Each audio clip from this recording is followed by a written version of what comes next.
Friends, once again welcome to CHS help center. Friends, आज के इस वीडियो में हम लोग डिस्कस करने वाले हैं कल्चरल फंड के बारे में कि हाउसिंग सोसाइटी कल्चरल एक्टिविटीज के लिए कल्चरल फंड कलेक्ट कर सकती है कि नहीं कर सकती।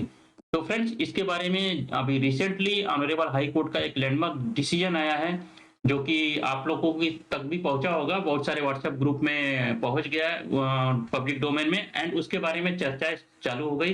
तो बहुत सारे क्यूरी आने लगे हमारे पास व्हाट्सएप ग्रुप में भी और पर्सनल में भी, उससे रिलेटेड जो डाउट्स है वो डाउट हम क्लियर करेंगे आज के इस वीडियो में। तो फ्रेंड्स, ऐसे इंफॉर्मेटिव वीडियो के लिए एक लाइक तो बनता है, आपका लाइक हमें नेक्स्ट वीडियो बनाने के लिए मोटिवेट करता रहता है। और फ्रेंड्स, चैनल को सब्सक्राइब जरूर कर दीजिए ताकि आपको हमारे आने वाले नेक्स्ट इंफॉर्मेटिव वीडियो के बारे में नोटिफिकेशंस मिलते रहें। तो चलिए शुरू करते हैं और डिस्कस करते हैं इस डिसीजन के बारे में जो कि अभी रिसेंटली आया हुआ है 27 नवंबर को। तो फ्रेंड्स, सबसे पहले डिस्कस करते हैं जो कल्चरल एंड रिलीजियस एक्टिविटीज है वो होती क्या है। डिटेल में हम आगे की स्लाइड में करेंगे। यहाँ पे आपको सबसे पहले कल्चरल जो हमारा डिसीजन आया है हाई कोर्ट का, उसमें बताया गया है कल्चरल एक्टिविटीज के बारे में कि वो हमारे हाउसिंग सोसाइटीज का एक ऑब्जेक्टिव है अंडर बायलॉ नंबर 5D। ये सब बायलॉ भी हम लोगों ने पढ़े हुए, स्टडी किए हुए। बहुत सारी सोसाइटीज में कल्चरल फंड लिया जाता था, वो प्रॉब्लम नहीं था, बट बहुत सारी सोसाइटीज में डाउट बेसिस पे नहीं लिया जा लेते थे वो लोग कि ये अलाउड नहीं है कल्चरल फेस्टिवल, बिकॉज कल्चरल और फेस्टिवल को इन्वॉल्व एक साथ कर दिया जाता है तो प्रॉब्लम होती है। कल्चरल अलग है और रिलीजियस अलग है, तो वही चीजें हम डिस्कस करेंगे। तो इसके बारे में जैसे हम हमेशा सजेस्ट करते हैं कि आप बायलॉ को रीड करिए। आप फ्लैट ओनर हैं, आपको हाउसिंग सोसाइटीज का अपना क्या रूल रेगुलेशन, क्या राइट्स हैं, क्या होना चाहिए क्या नहीं होना चाहिए की जानकारी होनी चाहिए। जब वो जानकारी है तो आपकी सोसाइटी बिल्कुल अच्छे से स्मूथली रन होगी, और जानकारी नहीं है तो प्रॉब्लम कहाँ पे क्रिएट होता है। मैनेजिंग कमेटी के पास जानकारी नहीं है और किसी कमेटी के पास, नॉर्मल मेंबर के पास जानकारी है। मेंबर रिक्वेस्ट करता है कमेटी को, भाई ये चेंज करिए, और कमेटी चेंज नहीं करती। कमेटी का रिस्पॉन्सिबिलिटी है कि उसको जनरल बॉडी में डिस्कस किया जाए as per the law and approve करके वो सारी चीजें किया जाए। जब नहीं होता है तो मैटर कोर्ट तक चला जाता है। तो ये ऐसा ही एक मैटर था जो कोर्ट तक गया, और अच्छा हुआ कि कोर्ट के डिसीजन आने के बाद ये क्लियरिटी सबके बीच में हो गई। तो फ्रेंड्स, जो कल्चरल एक्टिविटीज है उसके बारे में और रिलीजियस एक्टिविटीज के बारे में डिस्कस किया जाए ताकि आपका जो डाउट है वो खत्म हो जाए। कल्चरल एक्टिविटीज जो बताया गया है बाय लॉ का एक हमारे हाउसिंग सोसाइटीज का एक ऑब्जेक्टिव है अंडर 5D के अंतर्गत।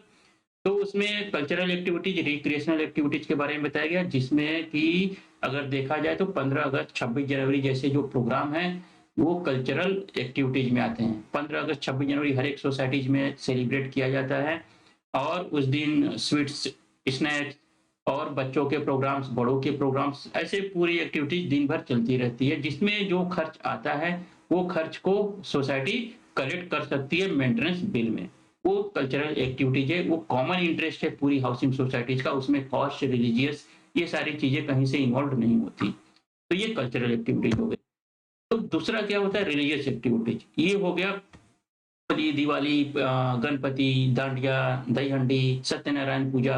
बहुत सारी सोसाइटीज भी अभी क्या करते हैं, 15 अगस्त या 26 जनवरी को सत्यनारायण की पूजा उसके साथ में कर देते हैं।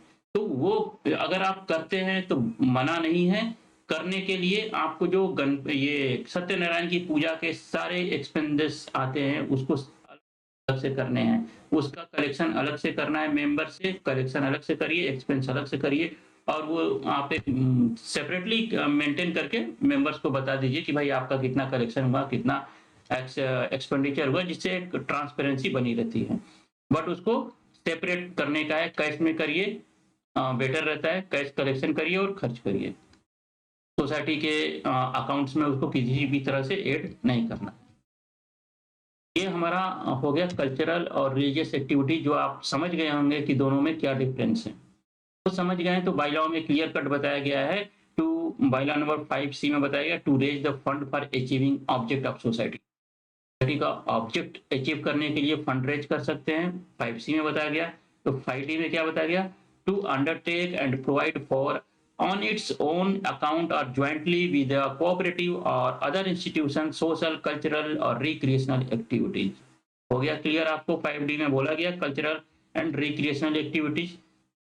ओके, तो वो उस फंड को ऑब्जेक्ट जब है तो उस फंड को रेज करने के लिए 5C के अंतर्गत फंड को रेज किया जा सकता है, मतलब कि मेंटेनेंस के बिल में लिया जा सकता है। तो आई थिंक आपके डाउट्स और क्लियर करते हैं हम कलेक्शन के बारे में। कलेक्शन जैसे बाय लॉ नंबर 65, 66, 67 में मेंटेनेंस के क्या-क्या हेड्स और चार्ज हैं वो बताया गया है, और इस 65, 66, 67 तीनों जगह में लास्ट में एनी अदर चार्जेज के बारे में चर्चा की गई। तो 66M देखिए, जहां पे बताया गया है any other charges approved by general body at its meeting, however such charges should not contradict the provision of act, rule and bylaw of the society. Any other charges, अब जितने चार्जेस 65, 66, 67 में बताया गया वो जनरली हर society collect करती है। अब आगे कल्चरल एक्टिविटीज को कलेक्ट करने का है, तो वो आप एनी अदर चार्जेस के अंतर्गत कर सकते हैं, लेकिन as per the rule, act and bylaw, इससे बियॉन्ड नहीं आना चाहिए और इसमें रिलीजियस एक्टिविटीज नहीं आनी चाहिए। इसीलिए यहाँ पे क्लियर कट बताया एनी अदर चार्जेस के बारे में कि provision of the rule, act and by law. तो आई थिंक आपको ये 60 जो 5B में ऑब्जेक्टिव बताया गया वो पता चल गया। 65, 66 और 67 के अंतर्गत कलेक्शन कैसे करना है वो मालूम पड़ गया। अब देखते हैं फंड एलोकेशन के बारे में। तो 148 बायलॉ नंबर 148 में आप चेक करिए, थर्ड पॉइंट में बताया गया है to allocate to a common welfare fund such part of profit as the annual meeting of general body may determine to be utilized in furtherance of object specified in bylaw number 5D। अब कोई society अगर collect नहीं करती है 15 अगस्त या 26 जनवरी के लिए जो खर्च होते हैं, तो प्रॉफिट में से भी अलोकेट किया जा सकता है after discussing and approving by the general body meeting, कि जो भी 20-30 हजार के जो खर्च आएंगे वो प्रॉफिट का कुछ पार्ट हम लोग उस कल्चरल फंड या वेलफेयर फंड में हम अलोकेट करेंगे। तो सारी चीजें क्लियर हो गई यहाँ पे। तो कल्चरल फंड के बारे में तो क्लियर हो गया। अब जो कुछ क्वेरी आती थी कि सेलिब्रेशन कैसे करना है फेस्टिवल के लिए, तो फ्रेंड्स उसके लिए सेलिब्रेशन करने के लिए कोई मना नहीं है। हमारा देश जो भारत है मेजोरिटी हिंदू की है, तो हिंदू फेस्टिवल सेलिब्रेट ताकि सोशलाइजेशन हो सके, एक दूसरे से मिल सके। आजकल के टावर्स में तो आप देख रहे होंगे कि फर्स्ट फ्लोर पे कौन है और 40th फ्लोर पे कौन है जानते भी नहीं। तो ये फेस्टिवल है, कल्चरल एक्टिविटीज है जो कि लोगों को कनेक्ट करते हैं, सोशलाइज करते हैं, एक दूसरे को जानते हैं। तो ये सारी एक्टिविटीज करनी चाहिए विद ईच अदर, कोऑपरेट। जैसा कोऑपरेटिव सोसाइटी नाम ही है, तो कोऑपरेट करके सारी चीजें करनी चाहिए। तो किसी भी फेस्टिवल को ऐसा नहीं है कि क्रिसमस नहीं सेलिब्रेट करिए, ईद नहीं सेलिब्रेट करिए। जहाँ पे जैसी मेजोरिटी है वो मेजोरिटी सोसाइटी से परमिशन लेके जो भी कॉमन स्पेसेस है उसमें कर सकते हैं। फंड आप अपने मेंबर से कलेक्ट करिए कैश में, और कैश में खर्च करिए। उसके लिए अलग से बहुत सारी सोसाइटीज में कमेटी बना दी जाती है, फेस्टिवल कमेटी या कल्चरल कमेटी, वो सारे कलेक्शन करते हैं और एक्सपेंस और सारा अरेंजमेंट करते हैं। तो बहुत ही अच्छा है, सोसाइटी के लिए ये सारी चीजें जरूरी है। इसके लिए बायलॉ में एक ऑब्जेक्टिव भी है। फ्रेंड्स कुछ जो क्वेश्चन आए थे हमारे व्हाट्सएप ग्रुप में और हमारे में भी आते रहते हैं, जब ऐसे कुछ डिसीजन आते हैं तो वो हम डिस्कस करते हैं, जिससे आपके थोड़ी क्लियरिटी हो जाएगी। And society fund be used for cultural activities, yes as per the bylaw number 148, जैसा मैंने डिस्कस किया कि कुछ जो प्रॉफिट होता है उसका बायलॉ नंबर 148 में एप्रोप्रिएशन ऑफ प्रॉफिट के बारे में बताया गया कि कल सोसाइटी का जो ईयर एंड में ऑडिट होने के बाद प्रॉफिट होता है उसका पॉइंट, उसका नहीं 25% अलोकेट किया जाता है रिजर्व फंड में। वैसे ही वेलफेयर फंड के लिए भी कुछ उसमें से पोर्शन अलोकेट किया जा सकता है, अगर आप सेपरेटली मेंटेनेंस के बिल में कलेक्ट नहीं कर रहे हैं तो एज पर द प्रॉफिट आप कर सकते हैं। What types of fund are created in cooperative society, ये टॉपिक इससे रिलेटेड नहीं है, बट फंड रेजिंग के बारे में है, इसके लिए एक मेंबर ने ये क्वेरी किया। तो फ्रेंड्स यहाँ डिस्कस करेंगे तो वीडियो बहुत बड़ा हो जाएगा। आप बायलॉ नंबर 7 to 15 में चेक करिए, सारे तरह के फंड रेजिंग के बारे में बताया गया है। Can housing society levy contribution towards cultural activities as a compulsory? Yes, ये जजमेंट जो आया है अभी हाई कोर्ट का, उसमें यही बताया गया है आप ये जो फंड है कल्चरल का वो ले सकते हैं, मतलब कि मेंटेनेंस के बिल में आप डाल सकते हैं हर एक मंथ में, जो भी आपका जनरल बॉडी अप्रूव करता है 100-200 रुपए पर मंथ पर मेंबर के हिसाब से, वैसा आप कर सकते हैं। How can society celebrate festival and if it allowed then how to collect the fund.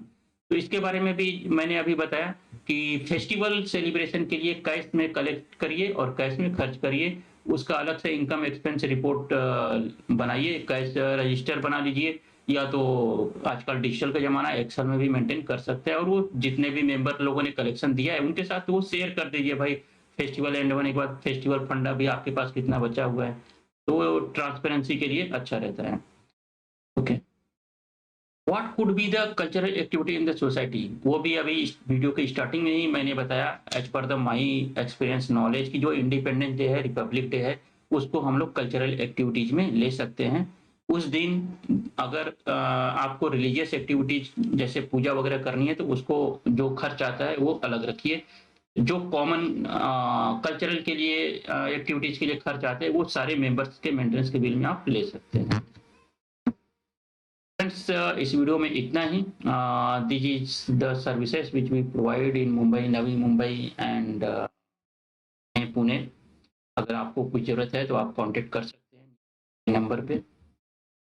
Friends, thank you for the watching and आपसे रिक्वेस्ट करूंगा कि प्लीज आप कॉल मत किया करिए, व्हाट्सएप नंबर पे मैसेज छोड़ दीजिए, जब भी हमें फ्री टाइम मिलेगा तो मैं रिप्लाई करूँगा। अदरवाइज डिस्क्रिप्शन में हमारे व्हाट्सएप ग्रुप के लिंक दिए गए, वो ज्वाइन कर लीजिए, वहां से आपको सोसाइटी रिलेटेड इंफॉर्मेशन मिलती रहेगी। फ्रेंड, चलते चलते रिक्वेस्ट करूंगा कि ऐसे इंफॉर्मेटिव वीडियो आप अपने हाउसिंग सोसाइटीज में, फ्रेंड्स में, कम्युनिटी शेयर करिए, ताकि बाइलॉ रिलेटेड ऐसे अवेयरनेस आप अपनी सोसाइटीज में ज़्यादा से ज़्यादा कर सके, जिससे आपकी society smoothly and happily run हो एंड विदाउट एनी कोई लिटिगेशन जो कि कोर्ट या डिप्टी रजिस्ट्रार तक न जाए।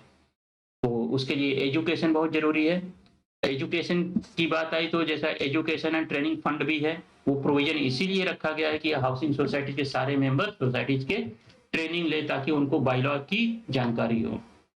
तो फ्रेंड्स, इस वीडियो में इतना ही। थैंक यू फॉर वॉचिंग, मिलते हैं नेक्स्ट वीडियो में।